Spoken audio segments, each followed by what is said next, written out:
एक सज्जन थे, उन्होंने सोचा कि मैं रुपया कमाने के लिए शहर में जाऊं गांव से। तो वो शहर में गए, रुपया कमाया, पर फिर क्या हुआ कि एकाएक उनकी तबीयत खराब हो गई। शहर का वातावरण, गांव का वातावरण अलग होता है। गांव में हवामान शुद्ध होता है, पर वो शहर में गए तो थोड़ा हवामान ऐसा कि तबीयत खराब। रुपए तो कमाए पर तबीयत खराब हो गई, तबीयत बिगड़ गई। अब करे क्या? तबीयत खराब तो रुपया कमाने नहीं जा सके। अब जितना रुपया कमाया था वो दवा में खर्च होने लग गया, और तबीयत ठीक नहीं हो रही थी, शरीर असमर्थ हो गया। तो सोचा कि अब जितना रुपया बचा है वो लेकर मैं अपने गांव चला जाऊं, अपने घर चला जाऊं। वहां परिवार के लोग हैं तो जरा तबीयत भी ठीक हो जाएगी और गांव का वातावरण भी शुद्ध होता है, तो मैं जाऊं उधर। घर जाने की सोचने लगा, तैयारी कर ली, सामान वामान बांध लिया, समेट लिया। अब पैदल कैसे जाएं? तबीयत ठीक नहीं है, पैदल तो चल नहीं सकता। तो तांगे वालों के पास गया कि भाई कोई ले चले उधर गांव की तरफ। तो तांगे वाले किराया खूब मांगने लगे कि भाई उस तरफ तो कोई वापसी में हमको सवारी मिलेगी नहीं। तो उसने कहा नहीं नहीं, इतने रुपए थोड़ी होते हैं। कोई बोले 15 रुपए, कोई बोले 20 रुपया, कोई कुछ बोले। वो बोले कि इतने रुपए थोड़ी दूंगा मैं। उस जमाने में 15-20 रुपए बहुत होते थे।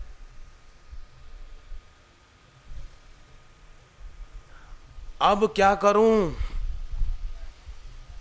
पैदल तो जा नहीं सकता, रास्ता भी सही नहीं है। इतने में एक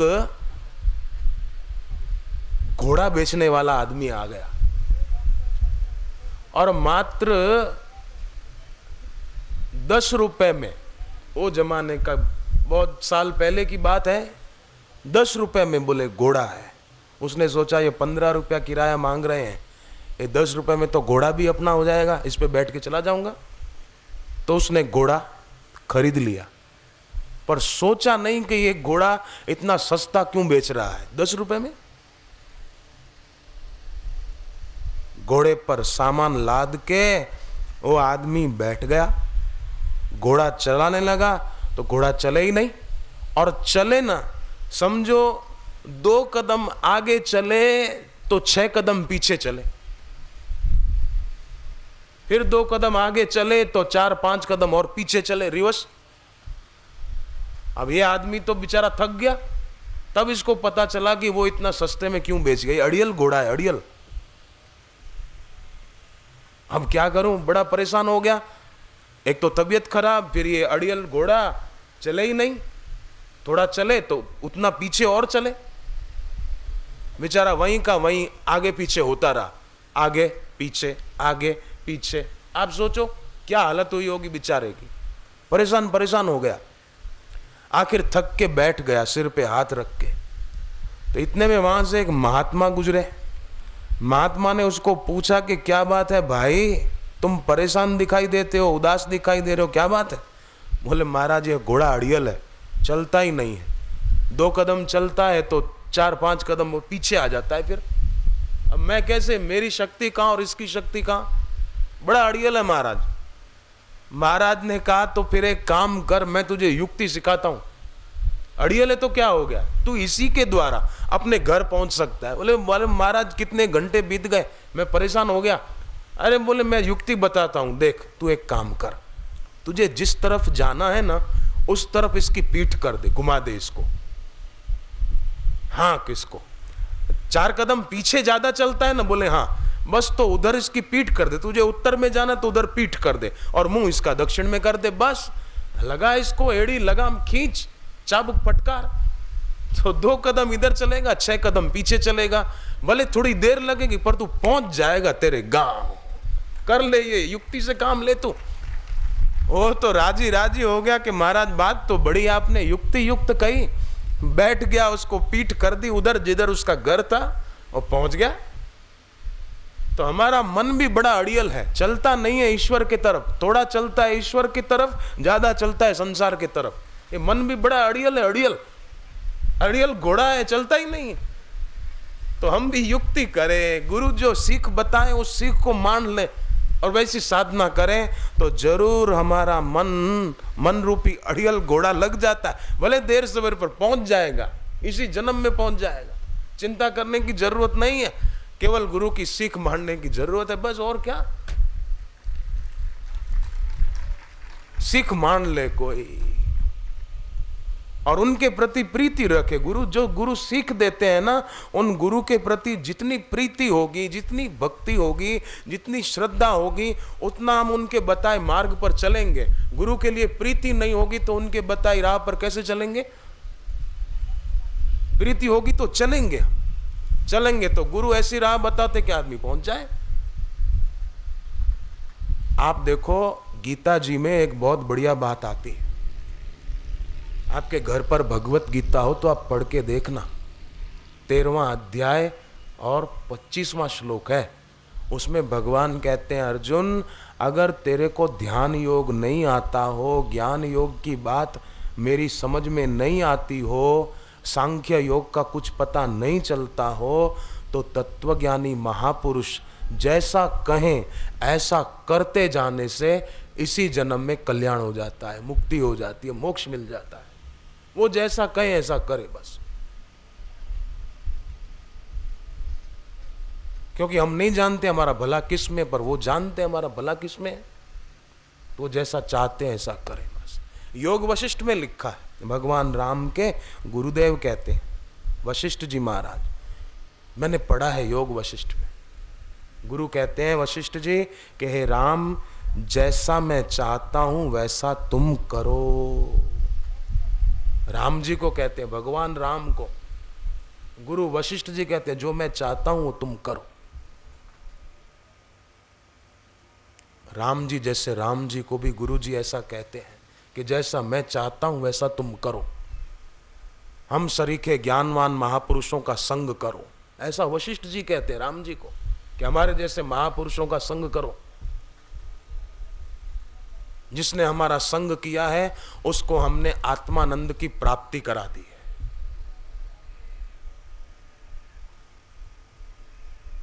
तो हमारा सौभाग्य है कि ऐसे बापू हमको गुरु रूप में मिले हैं।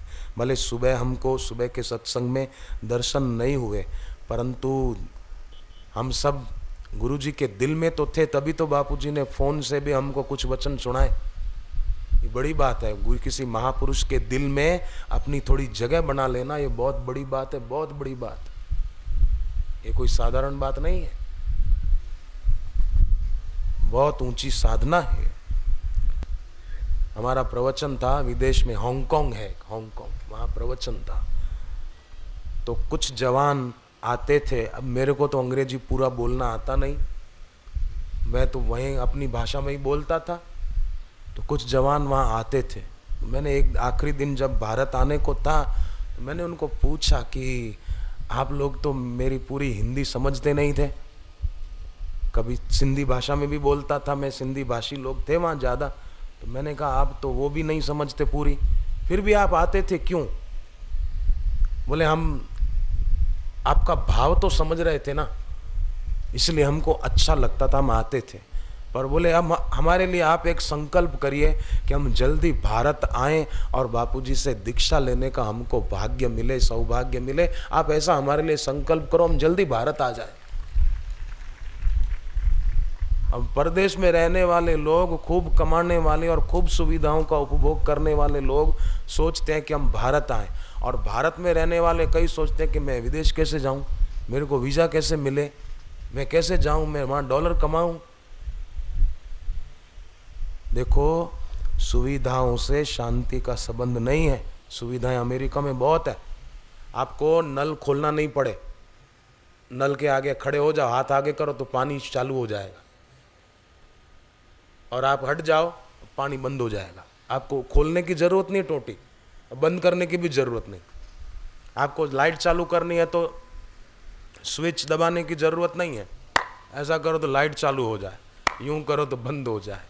आप दरवाजे के सामने पहुंचो तो दरवाजा खुल जा सिम सिम, खुल जाए ऑटोमेटिक, और आप अंदर जाओ तो बंद हो जाए। ऐसा खुल जा सिम सिम भी बोलना नहीं पड़ेगा, ये तो मैं वैसे ही बोल रहा हूं, अपने आप खुल जाए, आप अंदर जाओ तो बंद हो जाए। तो सुविधाएं बहुत है वहां पर, परंतु शांति नहीं है। मैंने देखा कई लोग बड़े बड़े बंगलों में रहते हैं पर बेचारे अशांत हैं। सुविधाओं से शांति का संबंध नहीं है, शांति का संबंध तो त्याग से है, त्याग से। आप गीता पढ़ो, गीता में कहां कहां भगवान ने बताया है कि ये करने से शांति मिलेगी। उसमें एक बात भगवान ने बताई, त्यागाद शांति निरंतरम, त्याग करो तो शांति मिलेगी। और त्याग किसका करे? घर का त्याग करे, जोधपुर का त्याग कर दे, बीकानेर का त्याग कर दे? नहीं नहीं, त्याग करना है खाली आसक्ति का। और वो कैसे छूटे? गुरु का मंत्र जपे। आदि पुराण एक ग्रंथ है, आदि पुराण, उसमें भगवान कृष्ण कहते हैं अर्जुन को, संवाद है श्री कृष्ण अर्जुन का। तो आपको लगेगा कि वहां कहां आदि पुराण में बात आई, अरे शास्त्र है, योग वशिष्ठ में कृष्ण भगवान और अर्जुन का संवाद आता है। अब कहां योग वशिष्ठ, त्रेता युग की बात, और कृष्ण भगवान हुए द्वापर युग में। पहले सतयुग, फिर त्रेता युग, फिर द्वापर युग, फिर कलयुग। और त्रेता युग में राम जी हुए, वशिष्ठ जी उपदेश दे रहे हैं, योग वशिष्ठ, और उसमें कृष्ण भगवान और अर्जुन का संवाद आता है। हद है और आश्चर्य भी है। ये कैसे? पहले तो मैंने भी पढ़ा तो मैं भी आश्चर्य में पड़ गया कि ये योग वशिष्ठ में कृष्ण भगवान और अर्जुन का संवाद कैसे। फिर मैंने जब थोड़ा ध्यान से पढ़ा पूरा ठीक से, तब पता चला वो प्रसंग पढ़ने पर कि ओहो, ये तो वशिष्ठ जी राम जी को बताते हैं कि हे राम, ये त्रेता युग बीत जाएगा, फिर द्वापर युग आएगा, और तुम ही अभी राम हो, फिर कृष्ण बनकर आओगे, और अर्जुन आएगा, और तुम उसको ये उपदेश दोगे, ऐसा ऐसा होगा, कौरव और पांडवों की लड़ाई होगी आपस में राज्य को लेकर, और तब तुम युद्ध के मैदान में अर्जुन को ये बात कहोगे। ये पहले कह दिया वशिष्ठ जी ने। ये योग वशिष्ठ में आता है, बड़ा ऊंचा ग्रंथ है। बड़े बड़े स्वामी विवेकानंद बड़ा आदर से पढ़ते थे, स्वामी राम तीर्थ बड़े आदर से पढ़ते थे योग वशिष्ठ। वो ऊंचा ग्रंथ है, इतने बड़े बड़े संत भी पढ़ते थे। वो एक ग्रंथ है, तो उसमें झूठी बात क्यों होगी? उसको झूठी मानना पाप है, पाप। अपने लिए नरक का रास्ता खोलना है। तो आदि पुराण में कृष्ण भगवान अर्जुन को कहते हैं कि अर्जुन, जो व्यक्ति मेरे दिव्य नाम के जप और कीर्तन में लगा रहता है, उसको सदैव मेरे साथ रहने वाला समझ लेना। वो मेरे साथ में है और मैं उसके साथ हूं। जो मेरे नाम का जप करता है, कीर्तन करता है, वो देखो ना, वो दादा कैंसर मिट गया, कैंसर होने वाला था, ऐसा कुछ था, वो कल बता रहे थे। एक आदमी तो झालावाड़, आपके राजस्थान में नाम सुना? झालावाड़, झालावाड़ है राजस्थान में। झालावाड़ के एक सज्जन 85 साल के, उनको कैंसर मिट गया। 85 साल का बूढ़ा आदमी, कैंसर मिट गया। आश्रम की आयुर्वेदिक दवा ली थोड़ी सी और थोड़ा जप किया, बस कैंसर मिट गया। नरसिंह पुराण में स्वयं नरसिंह भगवान प्रहलाद को कहते हैं कि प्रहलाद, जो मुझे प्रार्थना करते हैं और मेरी शरण में आते हैं, वे मेरे द्वारा प्रतिपाल्य हो जाते हैं और मैं समस्त प्रकार के दुखों से उनको बचाता हूँ। ये बात नरसिंह पुराण में आती है। नरसिंह भगवान कहते हैं, हिरण्याकश्यप को मारने के लिए अवतार हुआ था।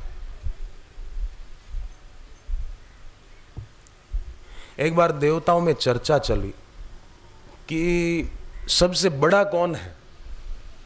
एक देवता ने कहा धरती सबसे बड़ी है,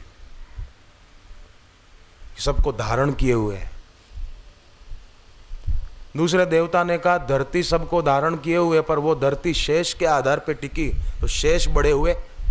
तीसरे देवता ने कहा शेष भी शिव जी के आगे झुके, तो शिव जी बड़े हुए। चौथे देवता ने कहा शिव जी कैलाश पर्वत पर विराजते हैं और उस कैलाश पर्वत को रावण ने उठा लिया था, शिव जी समेत, तो बोले रावण बड़ा हुआ। पांचवें देवता ने कहा रावण को सुग्रीव के भाई बाली ने बगल में दबा के घुमाया था 6 महीने तक, तो बाली बड़ा हुआ। बाली राजस्थान में भी है, बाली है ना, हाँ, बाली बड़ा हुआ, पाली बाली है ना, बाली बड़ा हुआ भाई। छठे देवता ने कहा बाली बड़ा कैसे हुआ? बाली को तो भगवान राम ने एक तीर मारा और गिरा दिया था, सदा के लिए सुला दिया था, तो राम जी बड़े हुए। सातवें देवता ने कहा राम जी भी कैसे बड़े हुए? राम जी भी जब अवतार लेकर आए धरती पर तो ब्रह्मज्ञानी गुरु वशिष्ठ जी की शरण में गए, तो सबसे बड़े तो तत्वज्ञानी गुरु हुए। ऐसे गुरु को जो शीश देता है उसे गुरु का आशीष बिन मांगे मिल जाता है, बिन मांगे।